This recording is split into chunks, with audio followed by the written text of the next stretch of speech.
গতকালকের ভাঙার পরে কয়েক হাজার চিংড়ি চাষের জমি প্লাবিত হয়ে যায় এবং এর ভিতরে প্রায় দেড়শো বিঘার মতো জমি আমার ব্যক্তিগত এবং আমার ঘর বাড়ি এবং এলাকায় আরো 5 শতাধিক ঘর প্লাবিত।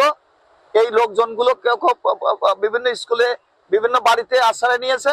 এই এলাকায় যত সবজি চাষি আছে, সবজি সহ আম কাঁঠাল সবকিছু নষ্ট হয়ে যায়, নোনা পানিতে নষ্ট হয়ে যাবে।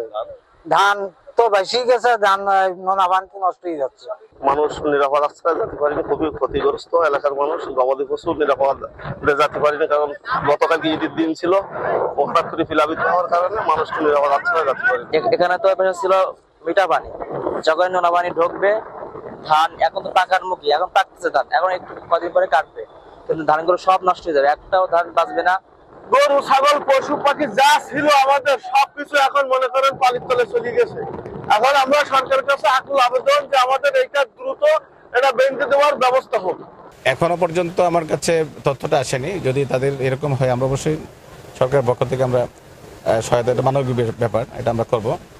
হ্যাঁ, তবে আমরা চাই যে আসলে কেউ বাড়ি ঘরছে বের না হয়ে আসুক, কারণ আমরা এর মাঝখানে যে আমরা যে অলরেডি দেখেন এদিকে যে টিউবের কাজের জন্য আমরা কাজ করছি, আমরা মানে এটা সমাধান হচ্ছে যে এটা বন্ধ করে দিলেই মানুষজনের যে ওই জায়গাটা কিন্তু সমাধান হয়ে যাবে।